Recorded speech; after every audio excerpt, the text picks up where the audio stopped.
성경 말씀은 마태복음 5장 3절 말씀부터 보겠습니다. 마태복음 5장 3절 심령이 가난한 자는 복이 있나니 천국이 저희 것이며 애통하는 자는 복이 있나니 저희가 위로를 받을 것이며 온유한 자는 복이 있나니 저희가 땅을 기업으로 받을 것이며 의에 줄이고 목마른 자는 복이 있나니 저희가 배부를 것이며 긍휼히 여기는 자는 복이 있나니 저희가 긍휼히 여김을 받을 것임이니라.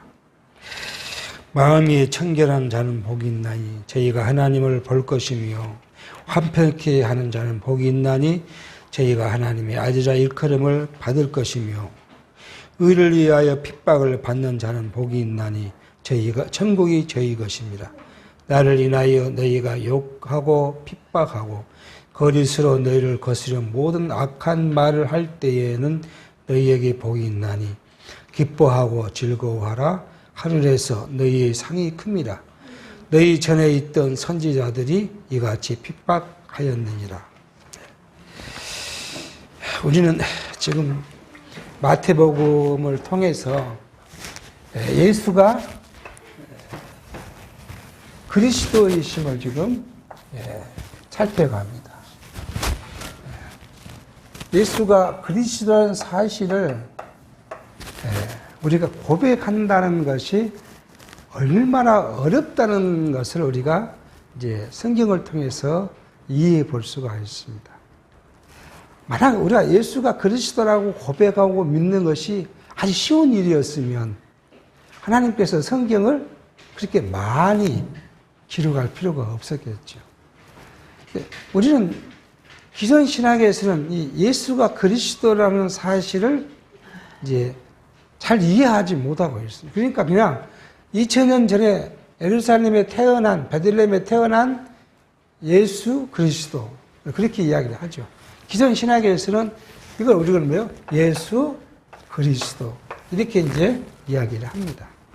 그래서 우리가 혹시 이제 논쟁이 있어가지고 우리는 예수가 그리스도라는 사실을 우리는 믿고 고백한다 그렇게 이야기하면 그 사람은 우리도 마찬가지야 그렇게 이제 그 반문을 합니다. 그러나 이야기를 계속 논쟁을 해보면 어디요? 예수가 그리스도라는 사실보다는 그냥 2000년 전에 태어나신 그분 베들레헴에 태어난 예수는 그냥 예수가 누구요? 다른 이름으로는 그리스도라. 네, 그런 정도의 이해를 하고 있는 거예요. 근데 이것이 예수가 그리스도라는 사실을 우리에게 하나님이 나타내 보여주시는데 사복음서 예수님께서 스스로 자기가 그것을 이루심으로써 자기를 보여주시고요. 자기가 약속하신 대로 성령이 와서 예수님이 하신 일, 사복음서에 하신 일을 사도행전부터 어디요? 요한계시록까지 낱낱이 해석해 줌으로써 또 예수가 그리스도라는 사실을 이제 우리에게 알려줍니다. 그러니까 예수가 그리스도라는 사실은 뭐예요? 그리스도라는 것이 그냥 기존 신학에서는 그냥 그 말 뜻 그대로 기름 부은 자다. 그렇게 이제 이해합니다. 왜요? 구약의 선지직, 제사장직, 그 다음에 왕직이 왕을 세울 때 하나님께서 선지자를 통해서 제사장을 통해서 기름 부었으니까 그냥 기름 부음 받은 자 그 정도, 그 뜻 정도로만 이해하고 있는 거죠. 근데 우리는요, 구약에서 이야기한 선지, 왕, 제사직을 기름 부어 세웠듯이 예수는 그 세 직을 갖고 왔는데 그 세 직을 구약의 역사 속에서 뿐만 아니라 여기요, 아담에게 하나님께서 세 직을 부여하셨고 성경은 이 아담이 오실 자의 표상이라고 이렇게 로마서를 통해서 이야기하므로 아담과 예수는 곧 하나이시다는 것을 우리가 이제 성경을 통해서 이야기를 합니다. 자, 그러고 나서 우리는 이제 지금 살펴가는 것이 예수가 그리스도인데 첫 번째 대목은 1장부터 4장까지 뭐예요? 구약의 예언대로 오신 예수를 우리가 지금 살펴보고요. 마지막에 우리는 뭐예요? 예수님께서 오셔서 첫 번째 하신 말씀이 회개하라. 그렇죠? 그리고 천국이 가까웠다고 이야기를 합니다. 그러니까 천국 대신 뭐예요? 그리스도. 천국 대신 그리스도. 예수가 곧 천국이시죠. 그 이야기를 계속 해 나갈 것인데, 우리는 이제 첫 번째 단락에 선지직을 지금 이제 살펴갑니다. 그래서 5장에서 우리는 뭘 이야기해요? 산상 수훈이라 해서 팔복을 지금 우리가 오늘 지금 살펴가려고 합니다. 이 선지직은 이미 지난 시간 여러 번 우리가 생겼지만은, 선지라는 직임이 뭘 했죠? 하나님의 말씀을 받아서, 말씀 또는 하나님의 뜻을 받아가지고 백성들에게 가르치고, 그렇죠? 가르치고, 또는 전해주고, 그리고요, 교훈하고, 어떨 때는 말씀으로 책망하기도 하고, 그리고 또 위로하기도 하고요. 이게 선지가 하는 일이잖아요. 이대로 예수님께서 오셔서 우리를 하나님의 말씀을 가르쳐 주시고, 그리고 교훈해 주시고, 또 어떨 때는요, 우리에게 책망해 주시고, 그리고 오늘 우리가 살아가는 백성들이 많이 힘들고 고난 가운데 있을 것을 아시고 또 위로해 주시고, 이걸 예수님께서 복음서를 통해서 우리에게 해 주십니다. 그런데 우리는 이 예수께서 하신 말씀에 우리는 예수 그리스도의 뭐요? 성경관을 우리가 한번 생각해 봐야 돼요. 이 누가복음 24장 44절이라든지 요한복음 5장 39절에 구약의 이 모든 말씀, 그죠? 구약의 이 모든 말씀, 이건 뭐예요? 율법과 선지와 시가, 이게 지금 여기까지가 율법이고 시가고 선지서잖아. 이 선지가 다 누구래요? 나를 위하여, 나를 가리키고 나를 보여주신 것이라고 예수님께서 스스로 이렇게 이야기해요. 그러니까 이 말씀 이외에, 이 말씀이란 건 뭐예요? 예수님의 이 말씀은 성경을 나를 말고 다른 이야기를 하면 다 불법이라는 거죠. 구약의 모든 말씀이 나를 이야기한 것이라고 예수님이 그렇게 이야기했으면 우리는 구약을 읽고 신약을 말할 때 다 예수를 이야기하는 것이고요. 신약을 읽고 구약을 생각할 때 다 이것이 누구에게요? 예수에게로 이게 와야 되죠. 예수님. 그러니까 구약의 말씀은 예수 그리스도라는 스펙트럼을 통해서 우리가 누구예요? 나를 비춰봐야 하는 것. 그러니까 이것을 안고 바로 그냥 우리에게 적용시켜버리면 우리는 큰 혼란과 오해를 할 수 있어요. 예수님의 말씀도 마찬가지로 오늘 지금 여기 이제 이 산상수훈을 팔복을 이야기할 건데 이걸 누구예요? 예수라는 스펙트럼을 통해서 오늘 누구에게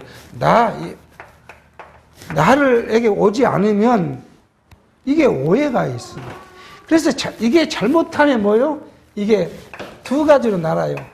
신본주의와 인본주의 두 가지로 나누죠. 그래서 나를 직접 이야기하면 뭐예요? 내가 뭘 해야 한다. 인간이 뭘 해야 라고 인본주의로 빠지는 거고요.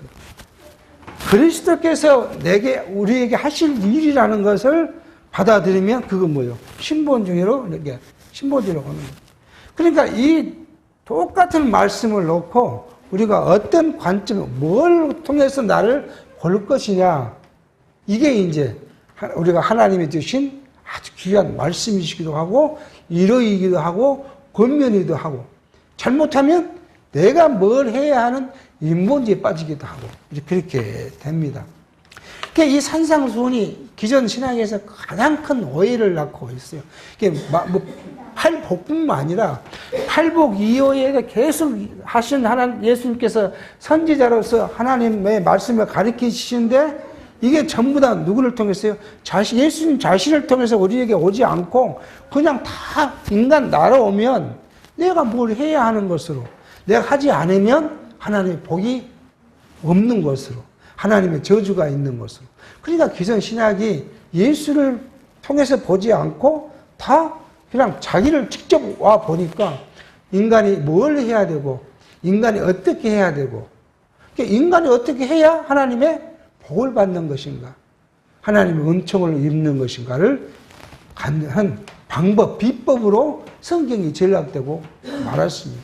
그게 우리가 기존 교회에서 배웠던 것이에요. 그게. 그래서 온통 인간이 뭘 해야 하나님의 은혜를 받을 것인가, 은총을 받을 것인가. 내가 뭐 잘못하니까 저주를 받아서 내가 힘들고 역경. 오늘도 지금 성경 마지막에 우리는 예수 그리스도를 때문에 고난도 받고 역경도 당하고 환난도 당하고, 이 말은 오늘 현대적으로 보면 우리가 예수 믿어가는 이 일에서 우리가 뭐요? 육체적으로 고난도 오고 시련도 오고 핍박도 오고 그렇게 할 것인데, 이건 기존 신학에서는 뭐예요? 이건 다 부질없는 거예요. 이건 저주받는 것이고 내가 육체적으로 형통해야 하나님의 복을 받았다고 그렇게 가르쳐버리니까 온통 세상이 뭐예요? 하나님의 복을 받는 비결로 성경을 보고 내 인간의 욕망을 충족하는 것으로 하나님을 끌어다가 뭔가를 해보고자 하는 그런 누를 범하고 있는 사실을 알게 합니다. 그래서 오늘 이 팔복은 궁극적으로 우리가 이야기를 하면 팔복은 뭐냐 그러면 우리가요, 하나님 나라, 하나님 나라의 모습입니다. 이게 하나님 나라의 모습이란 건 뭐죠? 하나님 나라 백성들의, 그죠? 백성의 모습이고, 다른 말로 하면 삶이에요. 삶. 그러니까 이렇게 이야기하면 또, 그럼 우리가 이렇게 살아가는 이야기냐? 그렇게 이야기를 하죠. 그렇게 이제 오해를 하게 되는 거예요. 우리는 이 세상을 이 세상 속한 사람이에요, 우리가요. 단지 우리 속 사람. 그러니까 우리가 이렇게 이제 보면 되겠죠. 이게 세상이면 안 믿는 사람의 모습은 온통 세상 안에 있죠, 이렇게. 근데 우리의 모습은요, 하나님께서 우리가 예수 믿기 전에는 다 이 모습이었어요. 이 모습. 근데 예수를 믿고 우리는 조금 이렇게 이제 뭔가 신령한 것이 조금 우리 안에 있어요. 그렇지만 우리 근본은 어디에 있어요? 이 세상에 있어요, 세상에. 여기는 중생한 영이 조금 있지만 아직도 우리 육체는 여기 안에 있기 때문에 이걸 구분해야 돼요. 우리 신령한 것, 그리고 우리가 완전히 이제 목숨이 끊어져 버리면, 육체를 벗어버리면 우리는 영원한 곳으로 들어가고, 이 영원한 나라, 이 영원한 나라의 모습이에요, 이거예요. 그러니까 우리가 할 수 있는 것이 아니라 우리의 육체를 완전히 벗어버릴 때 오는 우리 심령의 상태, 그러니까 영원한 우리 나라에 들어간 우리 상태를 지금 이야기. 이게 하나님의 나라예요. 그러니까 4장 여기에 뭐예요? 하나님의 나라가 가까웠다고, 천국이 가까웠는 이 천국을 지금 산상수훈을 통해서 지금 이야기해 주고 있는 것입니다. 이게 우리 지금 번역상 지금 문제가 있어요. 심령이 가난한 자는 복이 있다잖아요. 그러니까 심령이 가난한 자가 복이 있다. 그렇게 하니까 뭐 해야 돼요? 기존 신학에서 이걸 설교하면 여러분 심령이 가난해져야 하나님의 복이 왔습니다. 그래야 천국을 갔습니다. 이렇게 이야기를 해요. 그게 다 우리가 그렇게 배웠어요. 이제 지금은 이거 아니라고 하지만, 그런데 수시로 우리가 수십 년 동안 기존 신학에서 배웠고 자랐기 때문에 수시로 이게 불거져 올라와서 내가 뭘 해야 되지? 내가 어떻게 하나님의 은혜를 구하고 받지? 이런 것이 불쑥불쑥 올라와요. 이것을 버린다는 것이 얼마나 어렵다는 것을 우리가 알 수가 있습니다. 영어 성경을 찾아봤어요. 영어를 잘 못하는데 영어 성경을 한번 찾아봤어요. 그랬더니 딱 앞에 이렇게 브레실드 이렇게 시작해요. 복 받은 자, 그렇게 시작해요. 영어 성경. 복 받은 자가 뭐냐 그러면 심령이 가난하다는 거예요. 이게 복을 받는데 이 복 받은 자가 누구냐 그러면 천국을 가진 자예요. 첫 번째 복 받은 자는 천국을 가진 자. 가진 자가 뭐예요? 복 받은 자예요. 이 복 받은 자가 뭐예요? 심령이 가난해요. 하나님의 나라 우리가 이제 거꾸로 뒤집어 놓고 생각해요. 하나님 나라를 우리 여러분과 제가 갔어, 죽었어. 하나님 나라는 뭐가 없어요? 경쟁도 없고, 시기도 없고, 질투도 없고, 미움도 없고, 아무것도 없어요. 오직 그리스도에 우리가 붙어 있어요. 그렇게 이야기 하잖아요. 그리스도가 머리예요. 그리스도가 머리. 우리는 거기 지체예요. 다 우리가 그리스도에 붙어 있는 지체가 여러분이 그리스도에 우리 육체로 이야기하면 눈이 기시도 하고요. 어떤 성도는 코에 일부도 있을 것이고, 어떤 사람은 손에 일부도 있을 것이고, 어떤 사람은 발에 일부도 있는데, 우리 눈이 손하고 지금 무슨 시비를 걸고, 시기를 하고, 눈이 손을 뭐라 하고, 손이 눈을 뭐라 합니까? 가장 연약한 건 눈이 얼마나 소중해요. 이게 성경은 연약한 것이, 강한 것이 연약한 보호한다 그래요. 누가 눈을 쑤시려면 뭐예요? 손이 상처를 입더라도 어떻게 해야 돼요? 손이 막잖아, 눈을요. 그러니까 우리 몸은 지체가 서로 싸우거나 투기하거나 경쟁하는 일이 없어요. 바로 우리가 예수의 지체로서 천국 가면, 육체로 살아갈 때는 너 나지만은 여러분과 제가 그리스도의 지체이기 때문에 경쟁하고 시기하고 질투할 일이 없어요. 그러니까 우리가 뭐가 없어요? 우리 안에 욕심도 없어지고요.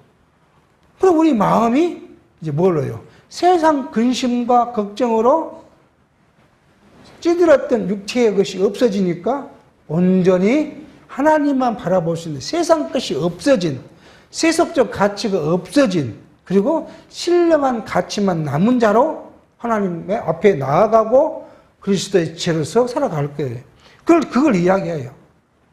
그러니까 우리가 하나님의 복을 받으면, 천국의 복을 받았으면 우리는 어떻게 돼요? 바로 심령이 육체의 것이 없는, 육체의 것이 가난한 그런 자로 지금 보여질 것이라고 해요. 하나님 나라의 백성은 뭐야? 세속적 가치를 버리고 무엇으로 살아가요? 성령의 소욕으로 살아요. 그게 우리의 영원한 나라의 우리의 모습이에요. 이것을 우리는 어디서 맛보면? 교회에서 맛보면 살아가는 거예요. 교회 안에 이것이 있으면 안 돼요. 미움이 있고, 시기가 있고, 질투가 있고, 경쟁이 있고. 그러면 안 돼요, 이게. 이건 교회가 아니에요. 이건 세속 집단이고, 세상 조직이지, 교회는 있을 수가 없어요. 근데 아직도 교회가 그런 것을 부추겨요. 왜요? 교회 지도자라는 사람, 물론 지도자라는 말도 참 맞지 않느냐. 왜? 참 지도자는 누구예요? 예수 그리스도 뿐이니까. 이 인간은 참 지도자가 될 수가 없잖아요. 그런데 다 지도자라고 이야기를 해요, 교회에서. 목사가, 장로가, 권사가, 안수집사가, 집사 지도자라고 이야기해요. 우리는 오직 그리스도만 지도자라고 보면, 다 우리는 그리스도의 지도를 받고, 성령의 교훈과 인도함을 받고 살아가는 우리는 육체를 갖고 있는 사람들이에요. 그런데 이게 이제 자기가 뭘 하는, 그 조직을 장악하고, 이끌어가고, 그래서 자기에게 뭔가를 얻기 위해서 경쟁을 시킨 거야. 순천에 어떤 교회가 그랬다는 거 아니에요. 어떤 교회 분이 이제 장로 피택을 받았어요. 장로 피택을 받았는데, 그 목사님이 하는 말이 참 재미있는 말을 하는 거예요. 예배 출석하고, 봉사하고, 그런 것은 장로감이 아닌데, 그게 좀 소홀했다는 거 아니에요. 교회를 소홀했다는 거. 그런데 뭐냐면, 11조 하는 것은 장로감이라는 거야, 11조. 그래서 장로를 피택을 노비해서 시켰다는 거 아니에요. 목사가 교인한테 이야기해서 이제 장로를 시켰다는 거 아니에요. 그러니까 뭐라고 해요? 그 끝은 뭐예요? 당신 열심히 11조에 많이 하라는 거 아니에요. 돈 많이 내라는 거 아니에요. 그렇게 교회가 자기 이익을 위해서 교인을 관리합니다. 관리해요. 이게 얼마나 어리석다는 거예요. 그러니까 그게 교회라고 볼 수가 없어요. 진정한 의미로 교회라고 볼 수가 없어요. 사람이 모여있는 집단이고 인간의 조직이지, 그게 어떻게 하나님을 섬기는 교회로, 하나님을 중심으로 머리 대신 그리스도가 머리이신 교회라고 이야기할 수 있어요. 모두가 다 그리스도의 지체인데. 그래서 우리가 바울이 그렇게 로마서를 통해서 고린도 전후서를 통해서 갈라디아서를 통해서 에베소를 통해서 하신 말은 뭐예요? 우리 교회를 온전히 세우고 성도를 온전히 세우기 위해서 예수 하나님께서 우리에게 성령을 통해서 뭘 은사를 주는데 은사는 귀천도 없고 은사를 주신 분도 한 분이시고 은사의 능력을 주신 분도 한 분이고 모든 걸 한 분이 자기를 위해서 예수 그리스도께서 이 교회를 위해서 은사를 주었고 그 은사 따라 섬기고 봉사하도록 하셨다. 그것이 뭐 어떤 일은 가르치는 일로 어떤 일은 다스리는 일로 어떤 일은 병나게 하는 일로 모든 것이 다 한 분 하나님께서 주신 일인데 그것은 너희를 위한 것이 아니라 뭐요?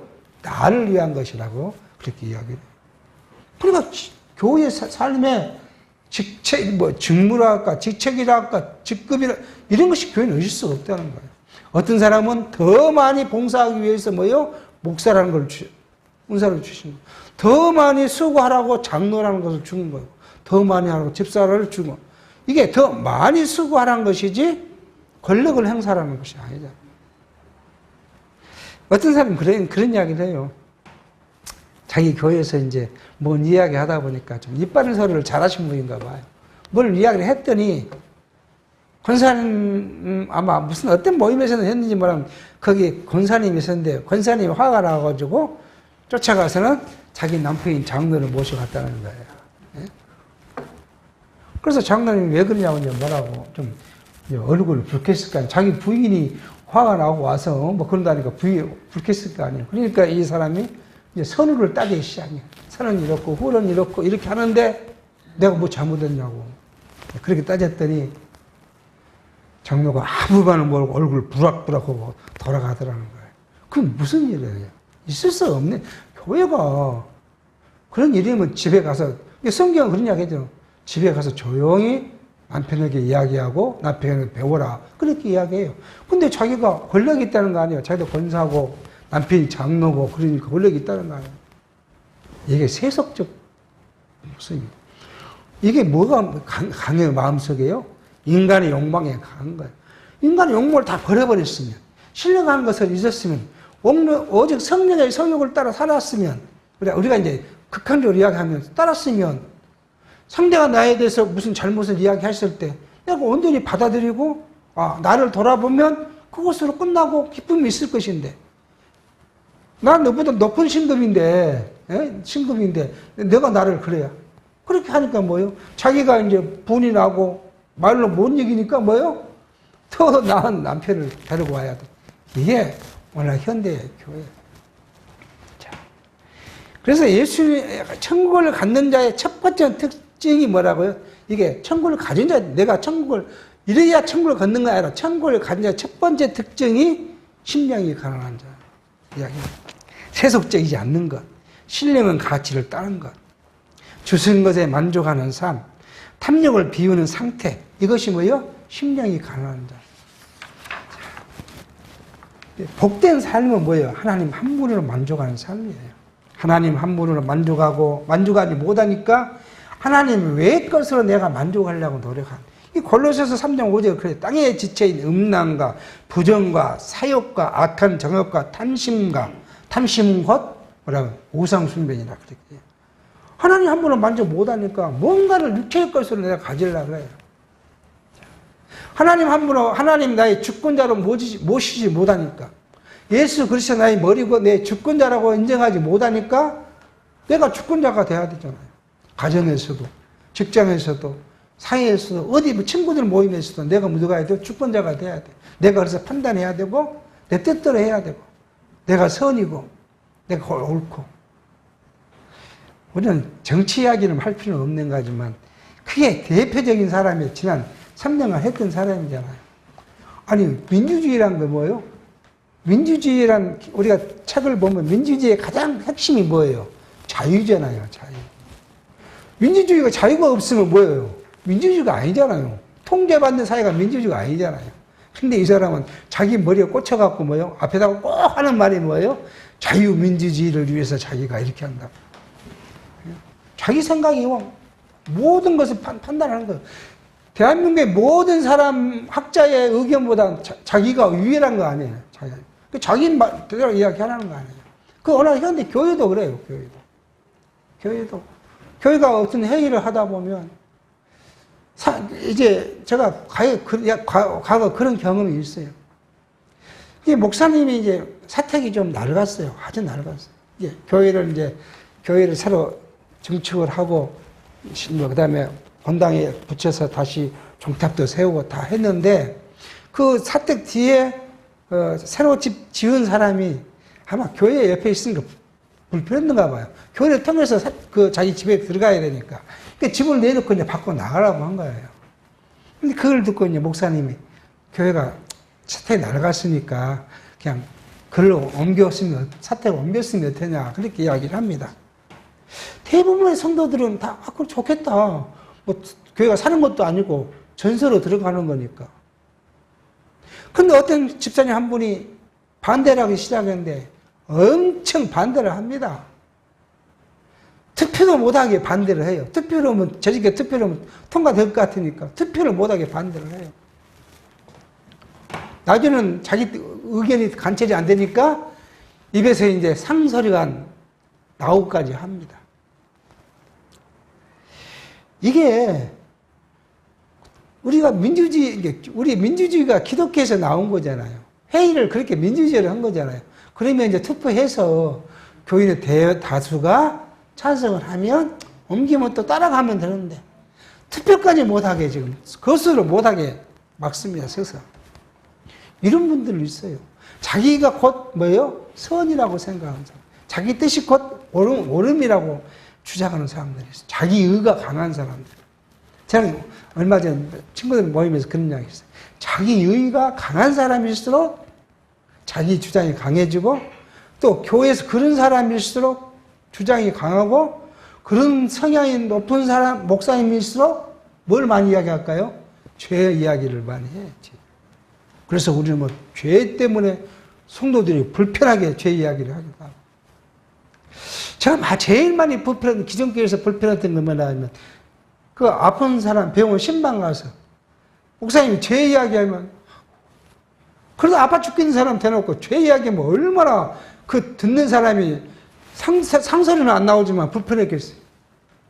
뭐 자기는 저것과인데 제가 봤을 때 뭐 그 사람이 우리랑 다 똑같은 사람인데 자기 의가 강한 사람이었어요. 꼭 남을 판단하고 남을 정죄하고 사실은 그게 멀리 있지 않고 저희 아버지가 그랬어요. 자기 성격이 곱고 뭐 이것이 말씀이라 그러면 그걸 지키려고 수고하고 노력하고 그런 사람이다 보니까 모든 사람이 자기 눈에 안 차요. 목사님도 눈에 안 차요. 목사님도 눈에 안 차. 근데 하물며 뭐 가족에 우리는 어떻게 했습니까? 그러니까 날마다 책망을 해야 돼. 성경 한 절 읽고 책망하고 또 저녁에 성경 한 절 읽고 또 책망하고 다음날 아침에 뭐 예배는 매일 아침 저녁 드려야 되니까 또 한 절 읽고 책망하고 그런 삶을 오래 살았어요. 이게 얼마나 듣는 사람으로 불편하고 힘들게 하는지 몰라요. 자기 것 때문에 남을 괴롭히는 거예요. 여러분 혹시 여러분 주변에 여러분과 그런 사람이 있습니까? 그런 분 많이 봤습니까? 그거 다 자기 자신 때문에 그런 거예요. 자기 자신이 힘드니까 남을 괴롭힌 거예요. 자기가 옳다고 남을 인정 못하니까 남을 힘들게 하는 거예요. 다 천국을 이루지 못한 이유는 뭐예요? 자기한테 있어요. 그 남편이 원수 같고 아내가 원수 같고 자녀가 원수 같은 것이 아니라 내가 아직 나를 버리지 못하고 내가 복음안에 내가 갇혀있지 못하고 나를 항상 드러내 보이려고 하니까 상대를 괴롭고 힘들게 만드는 거예요. 그러니까 우리는 신앙인들은 뭐예요? 내 마음이 불편한 이유가 어디에 있다고요? 나에게 있다. 상대에게 있는 나에게. 내가 그것들을 버리지 못한 세속의 가치를 버리지 못한 세상의 욕망을 버리지 못한 나로부터 시작됐다고. 그게 바로 갈라디아서 말하는 거예요. 그게 탐심이고 우상숭배라는 거예요. 그래서 하나님의 나라, 이 나라를 복으로 받는 사람의 첫 번째 특징이 이제 천국을 얻는 것이고 두 번째는 뭐예요? 애통하는 자는 복이. 그러니까 천국을 갖는 자는 뭐로부터예요? 인간의 욕망과 인간의 죄와 인간의 것들 때문에 뭐예요? 마음이 힘들고 불편하다는 거예요. 애통하는 그런 사람이 우리가 육체로 살아가는 천국을 누리는데 가장 방해받는 게 뭐예요? 죄잖아요, 죄예요. 이게 인간의 욕망이잖아요. 이 욕망에 내가 노예로 산 모습을 어디 앞에 가면요? 그리스도 앞에 가야, 십자가 앞에 가야 내가 육체의 욕망대로 살았다는 사실을 발견하게 되잖아요. 근데 그것을 발견하지 못하고 아직도 내가 의롭다고 생각한다는 건 뭐예요? 그게 아직 그리스도 안에 내가 나를 인정하지 못하는 거예요. 이게 천국을 가진 자, 복을 받는 자는 뭐예요? 그리스도 앞에 나오면 저 형제나 나나 똑같이 육체로는 죄인이었고 내가 그리스도의 의로 거룩게 됐다는 그 은혜 때문에 감사하고 찬송할 수 있게 된 겁니다. 이게 애통하는 자는 보니 저희가 위로를 받을 것이며 그렇게 지금 위로합니다. 이 이야기는 뭐예요?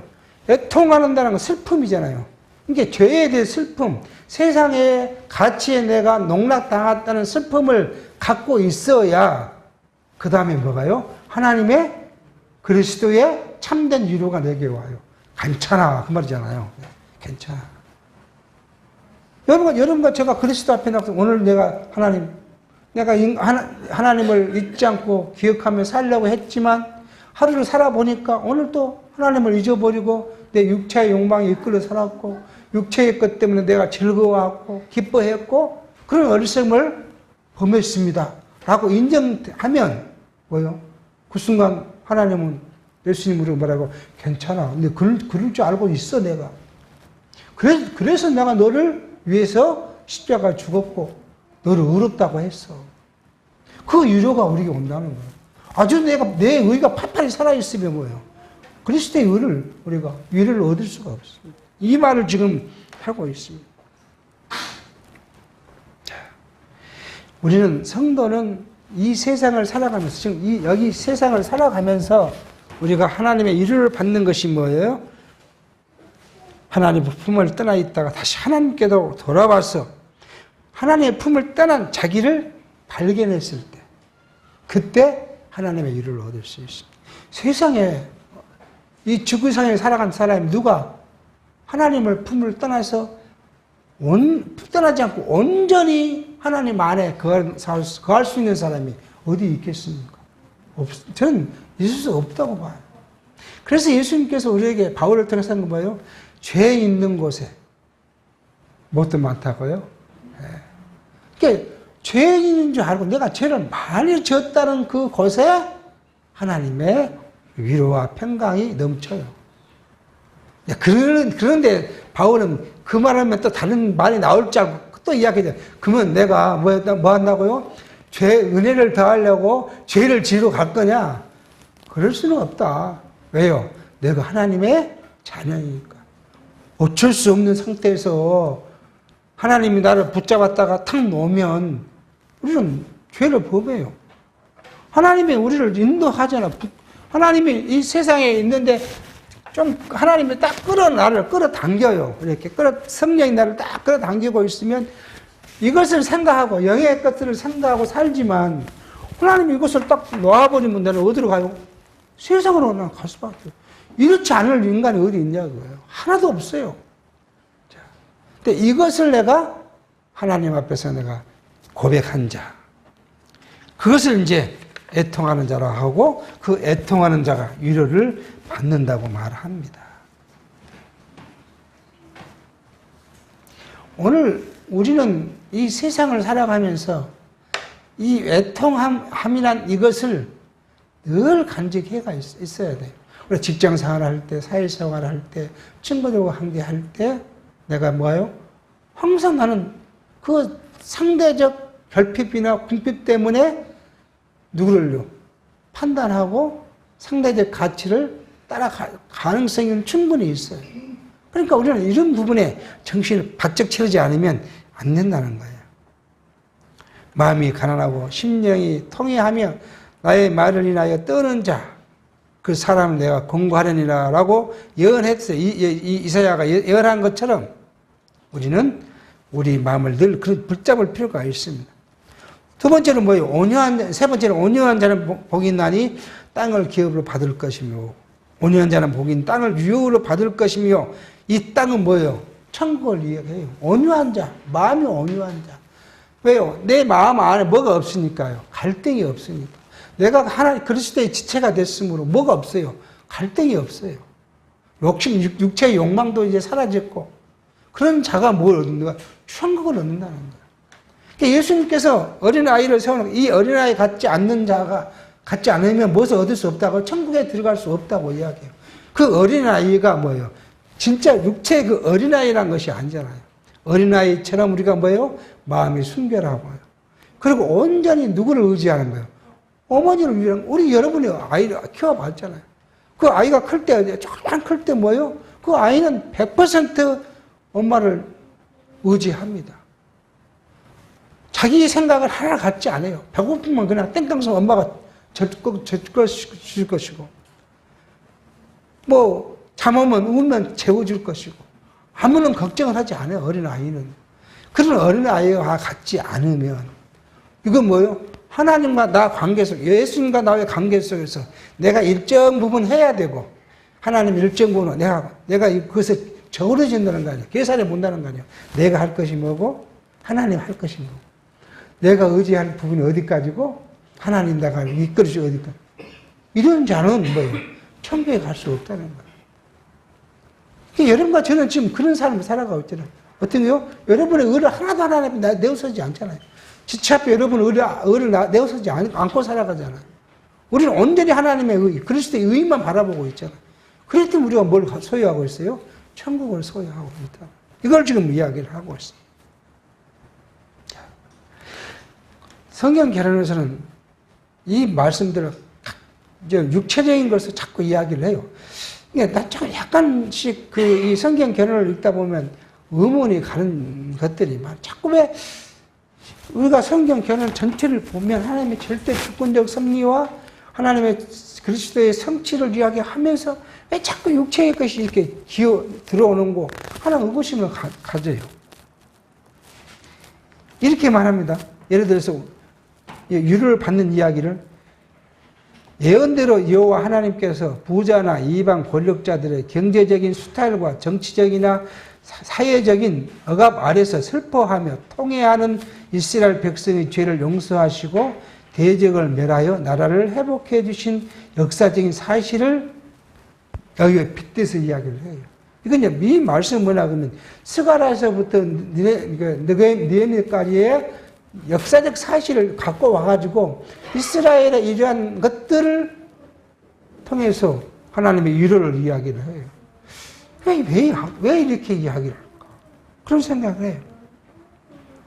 뿐만 아니라 또 온유한 자를 이야기하면 로마 제국 치하에서 고통받는 택한 백성에게 신령 복이 있는 이유는 그들이 그리스도의 천국 복음을 땅끝까지 전파함으로 온 세상을 정복하여 신령한 기업으로 받게 되기 때문에 이렇게 이야기해요. 그냥 로마의 정치 세력으로부터 복음이 전파된 이유를 이야기해요. 우리는 그런 사회적 이유가 아니잖아요. 사회적 이유가 너무 로마의 정치 아래에 있든 공산당 정치 아래에 있든 무슨 민주주의 사회 아래에 있든 이 사회적 환경과 아무 관계없이 우리가 그리스도와의 우리 관계, 하나님 우리 관계에 있어 하나님의 백성된 자로서의 살아간 삶이 결국 복이고 그 복이 천국을 소유하게 되고 그 천국을 소유하게 됐으므로 하나님의 위로가 있고 하나님 천국을 소유한 이 일인데 자꾸 왜 이렇게 사회적 것을 가져와서 설명할까 하는 그런 일을 하기도 합니다. 네 번째는 의에 주리고 목마른 자 보이나 저희가 배부를 것이요. 그렇게 이야기합니다. 의를 위하여 주리고 목마른 자. 하나님을 의를 간절히 사모하는 자. 그러니까 하나님의 의를 간절히 사모한 자는 우리가 다른 의미로는 뭐 해야 돼요? 신령적 부분이라 그러면 오늘 여기서 뒷부분에 예수 이름 때문에 욕을 당하고 핍박을 당하고 고난을 당하면 뭐가 없어요? 육체적으로요? 먹는 문제가 좀 심각해지잖아요. 먹을 수가 없어요. 그러니까 이스라엘 당시, 예수님 당시에 예수님 때문에 누가요?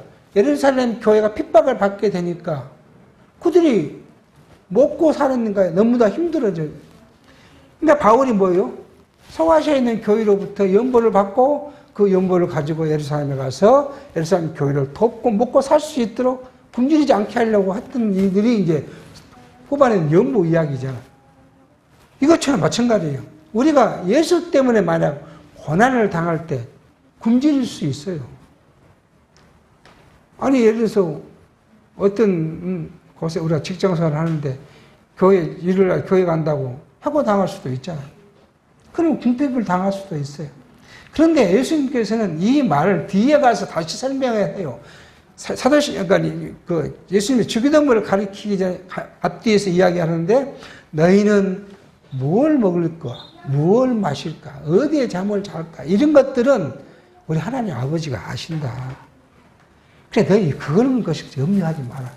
그 때에 따라 필요한 것을 줄 거니까 그냥 주신 대로 살면 된다. 대신에 너희는 하나님의 나라와 그 의를 먼저 구하면 신령한 것을 구하고 신령한 것 때문에 핍박을 받고 신령한 것으로 굶주림을 당하면 하나님께서 너 책임을 져주실 것이다. 그 이야기 예수님께서 그 뒤에 6장에 가면 그 이야기를 하셔요. 그러니까 오늘 마찬가지예요. 우리가 그리스도 때문에 핍박을 받고 배고픔을 당한다면 하나님께서는 그런 자에게 뭐라고요? 신령한 면에서는 수산하는 만나를 먹었겠지만 육체적인 것은 굶주려 죽음을 면하도록 해 주시겠다는 말씀은 약속을 지금 이렇게 해주고 있습니다. 그런데 우리는 이제 이방 종교는요, 모든 이방 종교는 거짓 종교는 자기 안에 자기가 행복을 만들어낼 수 있다고 이야기합니다. 자유주의 신학자들이 다 자기 행복을 자기가 만든다고 이야기를 합니다. 이것이 얼마나 어리석은 하나님 앞에서 가야만이 우리는 행복을 만들 수가 있어요. 내가 굶주려도 행복할 수 있는 건 뭐예요? 하나님께 내 생명을 책임져 주신다는 믿음이 있으니까 굶주려도 행복해진 거예요. 세상에 배고픈데 행복한 사람이 어디 있습니까? 인간으로는 할 수는 없어요. 오직 성령이 우리 안에 강하게 우리를 붙잡아 주실 때만이 내 배고픔을 오늘 당할지라도 이 배고픔 때문에 하나님 나를 육체적인 생명을 죽이지 않을 것이다. 또 죽인다 하면 진다고요? 영원한 걸 소유하니까. 그래서 그것으로 내가 기뻐하고 즐거워. 바울이 말한 대로 항상 기뻐하고 범사에 감사할 수 있는 조건이 바로 이렇게 되어 있습니다. 자, 우리에게 주신 고난이 있어요. 성도 여러분에게 주신 고난이 있어요. 이 고난은 사람마다 다릅니다. 사람의 그 믿음의 분량과 그릇 따라 다 고난이 다릅니다. 이 고난은 오늘 주신 이유가 있어요. 왜요? 신령한 걸 사모하도록 하기 위해서. 내는 안 되니까. 내 능력으로 그것을 해결할 수 없으니까 누구를 바라보게요? 하나님만을 바라보고 하나님만을 의지하도록 하기 위해서 내게 하나님이 고난을 주고 고난을 통해서 나를 훈련하고 교육합니다. 그러니까 나가 받은 고난이 상대에게는 없을 수도 있어요. 다른 지체는. 근데 우리는 그것을 보고 내가 또 위로를 받고 힘을 얻는 거예요. 이게 지체가 교제한다는 건 뭐예요? 내가 당하지 않는 모습을 다른 지체를 통해서 내가 힘을 얻고 또 저 지체의 일을 보고 내가 용기를 얻고 서로 그러면서 그게 위로가 되고 그것이 뜻이 무엇에서 하나의 목표, 신령한 것을 목표로 삼아 갈 수 있도록 오늘 여러분과 저에게 하나님은 기쁨과 고난과 형통과 역경을 겸하여 주신다는 사실. 그래서 우리로 하여금 무엇을 소망하게요? 천국을 소망하도록. 천국 백성의 삶을 소망해 가도록 오늘 역사심을 우리가 생각하게 합니다. 기도하겠습니다. 하나님 아버지, 예수님께서 2000년 전에 오셨을 때 그냥 오신 것이 아니라 구약의 약속대로 오셨고 구약의 약속인 선지직을 가지고 하나님의 말씀을 가리키며 천국 복음을 가리키는 말씀을 살펴갑니다. 오늘 예수님께서 처음 시작하는 공생애 중에 팔복을 산 위에 올라가셔서 하신 말씀을 우리가 살펴갑니다. 이 말씀이 결국 영원한 나라의 모습이고 예수께서 이루어 주실 것이고 성령이 우리로 하여금 강하게 붙잡으시면 우리가 이것을 소망하며 살아가도록 하기 위한 귀한 약속임을 우리가 예수를 통하여 얻게 하여 주시고, 이것이 내가 인간의 노력과 수고가 아니라 오직 성령을 통해서만이 가능하다는 것을 믿게 해 주시옵소서. 예수의 이름으로 기도하옵나이다. 아멘.